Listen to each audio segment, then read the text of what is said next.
Can you kind of, as an overview, what you've been happy with on your line and what needs to improve?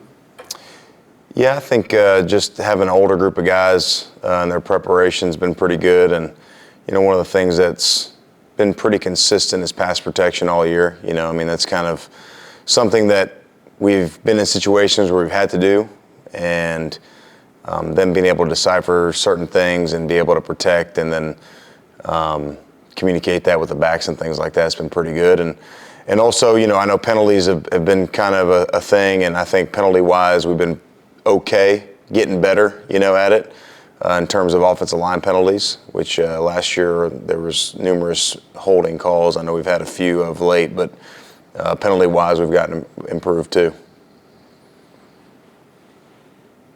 What have you thought of, just in the run game, just kind of Parker's progression throughout the year, and sort of, how you want to, I guess, what you want to see from him now as a springboard to next year? Yeah, been a little inconsistent running the ball, depending on certain situations of the game, personnel, things like that. When Parker has had some good games and some inconsistency, but he's been good as of late.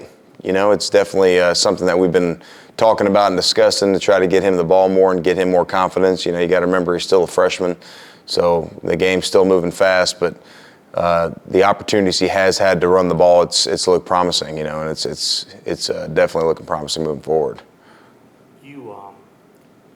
Has Rashawn been able to do any? I mean, not a lot, but I mean, has he been able to sort of get going since the surgery a little bit? I don't know. I don't think so. I think he's still in.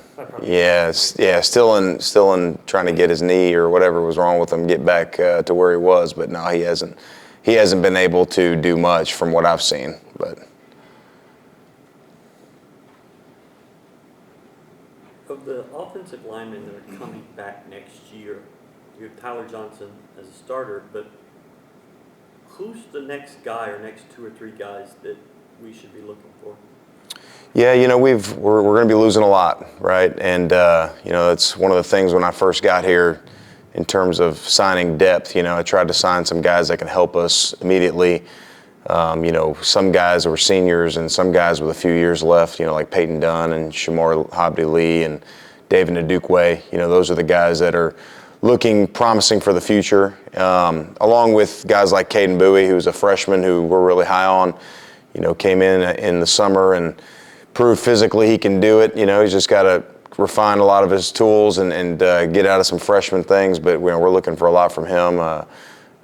Demetrius Hunter as well, he's been the backup to Jack for the last year or two. He's progressing along pretty well. So those are kind of the guys that we've been waiting on and hopeful for, moving forward. You anticipate going to the portal? We're going to have to add a bunch. Yeah, we're going to add a lot. We're going to have to add a bunch of linemen. In terms of our numbers, last couple of years, our room's a little up and down. There's a big disparity with older guys, younger guys, with guys that have left and things like that. So obviously going out and finding guys that can help us immediately and then being able to, get the O-line room back to a healthy number and a healthy roster where you can have more guys, in that role and developing. But, in college football, that's hard too, getting guys in there that are developmental guys that want to stick around, that want to do it and want to be the next guy up. So, that's kind of the hard part of my job is trying to get a fine line of, who we can keep and develop, who's going to help us right now to win, along with other things. What's your perfect number, 16, 20? Yeah, usually you carry between 15 to 16 scholarship O-linemen. I'm not exactly sure where we're at right now, but I know we're going to be losing 5 seniors. So, and we were already under 16, I believe. So we've got some holes to fill. When you have numbers like that you can now, you add new bodies. First year Big 12, kind of getting an idea of what you need. What is the prototype? We always hear the Big 12 body. What is that? We just need size. Big guys. That's one of the things that when you move to a level like this, where when you start recruiting guys, you need guys that are big because everyone is big. And schematically, there's some things you can get away with certain types of linemen, but size is the big equalizer when you get to this level, and whether it's big guards and long tackles that can pass protect versus edge rushers, and every D lineman we face inside is 320 plus, so things like that are things that we look for when we start recruiting for that kind of cycle. When you've had Jack and guys like Jack and Pat here for as long as you've had, you know what you're going to get out of them practice and like that. Has that allowed y'all lately to do you work with some of the other ones that are coming back to get them more practice reps, or how do you prepare those guys for, or is that a spring deal? No, it's Coach Holg's done a good job this year. There's usually a day a week where you'd have like a developmental. So like Thursdays and kind of Mondays have become more like developmental, so obviously you can't give game reps to players that aren't going to play in the game, but after Thursday practice we basically spend 30, 45 minutes with just our developmental guys and working indie drills and doing different things. That way, they're also getting that, because a lot of times you have scout teams, so sometimes they don't get as much. So we try to keep them in our individual drills until we move to our look squads, and then on Thursdays, we really work with the developmental guys. It wasn't ideal, but late in that Kansas State game, there was a point where the whole line changed out, and that, even in a loss, that at least lets you have a look into the future of certain guys, just to get a little bit. them on film. Yeah, a little bit. Obviously, you don't want to ever be in a situation like that, and we were. I think some of that was trying to keep our guys healthy and to move forward, and then also see what we have and kind of give a little reference, and maybe some of the young guys actually open up their eyes and seeing what it's going to take to be able to play and start in this league. We talked about this briefly last time on your way out, but just your heritage and your background. Have you ever looked into college football? I mean, are you the one? Are you the only one, so to speak? I don't know. I'm probably. I would imagine. At the Division I level, probably. I haven't met a lot of Persian football coaches. Because usually growing up, you're either going to be a doctor, a lawyer, or an engineer. So I kind of went off the beaten path. My brother's a doctor, my sister's a nurse practitioner, and I'm a football coach. So. How did your parents react to that? It took a while. They didn't know what football was for a long time, and then they kind of figured it out. So.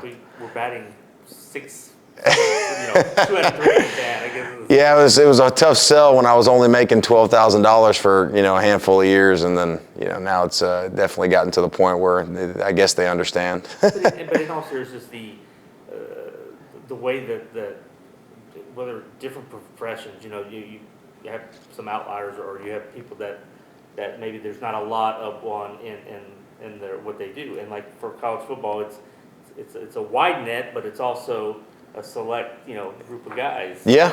I mean, I think about that. I'm definitely one of few, that's for sure. So I mean, I don't know what advantage that gives me, but I'm definitely maybe opening up some doors. I don't know. I mean, we've talked to guys who are part of alliances, or we talked with Archie and those guys about how they help some of the minority coaches that do like the mock interviews and stuff. Yeah. Do you look at it from your standpoint that seeing you in a position at a Division I maybe does open a door for someone, or does say, hey, I can. Yeah, I mean, honestly, I really never even thought about it. I talked to Archie about stuff like that, but no, I haven't really thought about that. I think, the way I grew up with how my parents came to the U.S. and heck, we grew up in Katy, Texas, and we kind of blended in the community, so I really didn't feel much of a difference. Katy your whole life? We moved to Katy when I was like in the 3rd grade. Yeah, so basically my whole life. Yeah. But you came with your parents. I mean. No, I was born in Houston. Yeah, but we grew up in A-Leaf, and then we ended up moving to Katy. Yeah, so I grew up in that area. So. Houston guy. Yeah, and when you get to Katy, I mean, it's Katy football when you're elementary school. So I went to Katy Elementary, Katy Junior High, and was able to stay in Katy. Kind of probably where my love of football really stems from, right? Just growing up in it. And they moved you. If they wanted you to be something else, they moved to the wrong part of. Yeah, that's true. Town. Yeah. It's on them. Just always blame them. Yeah, that's true. And for the good. Do you keep up with players from ULM or Tulane, like guys you've had that are still playing for those schools? Is that something that you do? Yeah, yeah. I built a great relationship with guys everywhere I've been, and at Tulane, I've got a couple guys that we talk all the time. They'll text me, funny stuff, and built that relationship there. Usually when I get to a place and try to blend with the O-line. My family's pretty heavily involved, and they see my kids, they see my wife, and so we try to build a connection. I've got guys that played for me at ULM that are coaching now that call me all the time. I got guys that played for me at McNeese that are coaching in Houston. So yeah, we keep in touch. They need to help me start getting some players. Probably I need to start calling them. Anything the last couple of games, Eman? Just what you want to focus on. What you want to see out of your specific group. Yeah, we gotta control the ball better. If you can tell, first downs and being able to run the ball more consistently is going to be the goal. Go into some games and different situations make different things, and whether we go in the game thinking we need to run the ball or throw the ball, at the end of the day, we have to be able to do both. And with what we have offensively in terms of personnel, with tight ends and backs and things like that, we have to get better at that for sure. So that's going to be the focus for the next couple weeks. Patrick Paul was pretty good when you got here. How has he improved in the last 10 months since you've been here? Well, I think he's improved a bunch. I literally talk to NFL Scout every day. Multiple every day, and most of them have said, from this year's film to last year, he's a completely different player. So whether that's me or him, taking that next step, there's some things that I'm not going to say I'm taking credit for. There's some things that I try to help him with technique-wise and coaching-wise.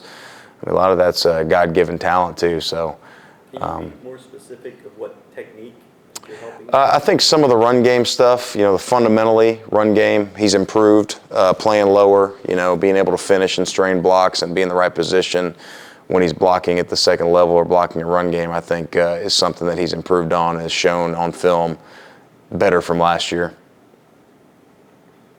You keep dangling that extra year in front of him. I know it's not going to happen, but yeah, in certain situations, yeah, I would, but he's if he finishes the season off strong, he's got a pretty bright future at the next level. The fact that you get guys calling you that often about him, this is what he came back for.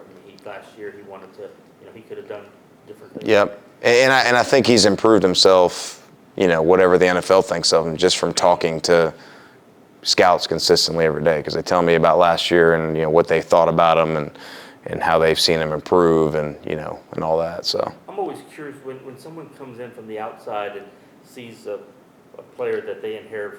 What was your first impression of a guy?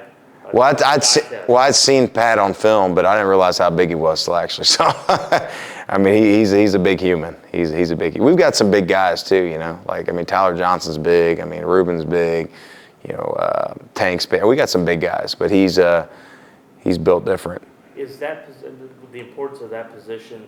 Is that one that is it portal, or do you feel like you have the heir apparent to that position? Yeah, we have a few that have to show some stuff moving forward. We're always going to try to better the room, so I'm going to go out there and look for the best players we can and try to create as much competition as we can, in the room. So, yeah.